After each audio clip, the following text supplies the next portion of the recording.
the update that we're getting right now, this is from New York City, where we're learning that Khalistanis tried to heckle Indian ambassador to the United States, Taranjeet Sandhu. This happened in a Gurudwara, and this is what RP Singh, in fact, who is a BJP member, National Secretary, has tweeted with images of that episode as it happened. RP Singh has tweeted, Khalistanis tried to heckle Indian ambassador Taranjeet Sandhu with baseless questions for his role in the failed plot to assassinate Gurpantwant Sikh for Justice and Khalistan referendum campaign. Himmat Singh, who led the pro-Khalistanis at Hicksville Gurudwara in New York, also accused Ambassador Sandhu for India's role in the assassination of Hardeep Singh Nijjar, who was president of Sari Gurudwara and the coordinator for Canadian chapter of the Khalistan referendum. Watch this video. Gurpatwant Pannu ਤੇ ਤੁਸੀਂ ਹਮਲਾ ਕਰਵਾਉਣ ਨੂੰ ਅਵੈਧੀ ਅਕਰਮਤ ਤੁਸੀਂ ਗੁਰਪਤਵੰਤ ਪੰਨੂ ਤੇ ਤੁਸੀਂ ਹਮਲਾ ਕਰਵਾਉਣ ਨੂੰ ਅਵੈਧੀ ਅਕਰਮਤ ਤੁਸੀਂ ਹਮਲੇ ਕਰਾਉਂਦੇ ਆ। ਹੱਥ ਨਹੀਂ ਪਾਉਣਾ, ਹੱਥ ਨਹੀਂ ਪਾਉਣਾ, ਹੱਥ ਨਹੀਂ ਪਾਉਣਾ। ਇੰਡੀਅਨ ਐਮਬੈਸੀ ਦੇ ਕਾਤਲ।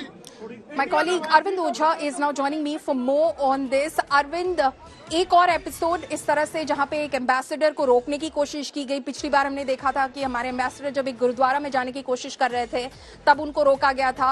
Now an ambassador, US ambassador to the United States, Taranjit Sandhu, heckled by Khalistanis. जब वो जाने की अंदर पहुंच गए थे गुरुद्वारा में, उनसे सवाल किए गए असैसिनेशन प्लॉट्स के बारे में।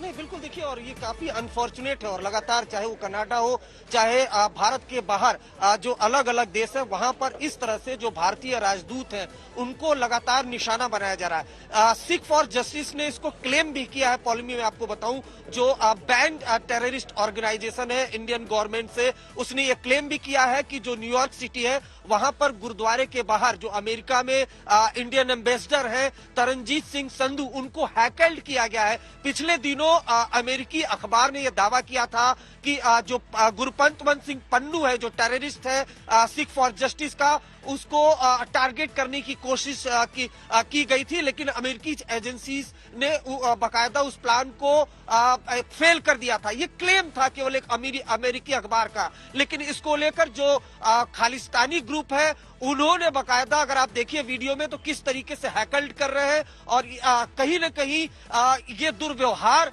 करने की कोशिश की गई है। और इसी तरह से पिछले दिनों कनाडा में भी जो भारतीय राजदूत थे उनको निशाना बनाया गया था, बाकायदा उनको घेरा गया था। अभी तक भारत सरकार की तरफ से या विदेश मंत्रालय की तरफ से कोई रिएक्शन तो नहीं आया है, लेकिन ये अब आम हो चुका है। चाहे कनाडा की बात की जाए, यूके की बात की जाए या फिर अमेरिका की बात की जाए, चाहे वो इंडियन एम्बेसडर, उनको निशाना बनाना, चाहे इंडियन एम्बेसी हो उसको टारगेट करना। पिछले दिनों अगर बात की जाए, चाहे वो कनाडा चाहे यूके, अलग अलग देशों में जो भारतीय दूतावास है वहां पर काफी जबरदस्त अटैक किया गया था खालिस्तानी ग्रुप के जरिए। और यहाँ पर तो सीधे सीधे जो अमेरिका में जो भारतीय राजदूत है उनको हैकल्ड किया गया, जिसकी तस्वीरें भी सिख फॉर जस्टिस ने जारी की है और जो बीजेपी के नेता है उन्होंने भी जारी की है।